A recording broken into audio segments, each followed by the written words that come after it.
आइंदा के इलेक्शन में पीटीआई जैसे रिवायती हरीफ को कंटेस्ट करना और उसको सबड्यू करना ये बड़ा मुश्किल हो जाएगा पीएमएलएन के लिए। इलेक्शन को सैबोटेज करे या वो लोग तोड़े, तो कोशिश तो वो पूरी करेंगे। तो अमीर बस जो कल माहौल है, क्या असम्बली का खराब किया जा सकता है हुकूमत की तरफ से, यानी वज़ीर आला के इंतखाब को मुलतवी कराने की कोई चाल चली जा सकती है? जैसा कि सिंध में अब आप देखें कि सिंध में रातों रात ये जो इलेक्शन है, इंतखाबात बल्दियाती, वो मुलतवी कर दिए गए। पता नहीं मौसम ख़राब है या हार नज़र आ रही है, आपको क्या वजह नज़र आ रही?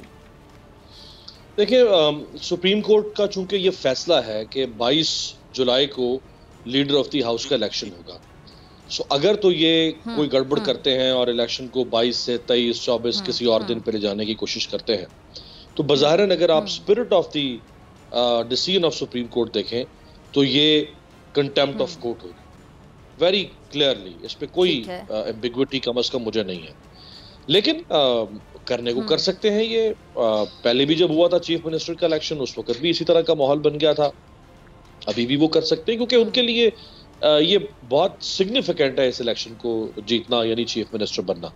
अगर वो ये इलेक्शन नहीं जीत पाते और वो चीफ मिनिस्टर नहीं बनते, तो आइंदा के इलेक्शन में पीटीआई जैसे रिवायती हरीफ को कंटेस्ट करना और उसको सबड्यू करना ये बड़ा मुश्किल हो जाएगा पीएमएलएन के लिए।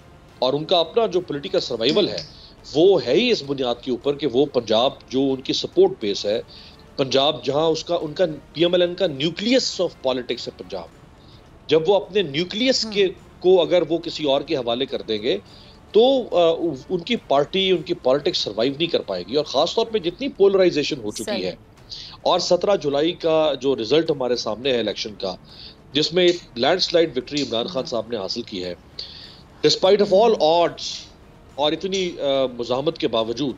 सो ये पूरा एक एनवायरनमेंट है जो किसी भी सेल्फिश पॉलिटिशियन को मजबूर करेगा कि वो बाय हुक और बाय क्रूक, लेजिटिमेटली और इलेजिटिमेटली, जो भी उसको कर गुजरना है वो करे, और वो इलेक्शन को सैबोटेज करे या वो लोग तोड़े, तो कोशिश तो वो पूरी करेंगे।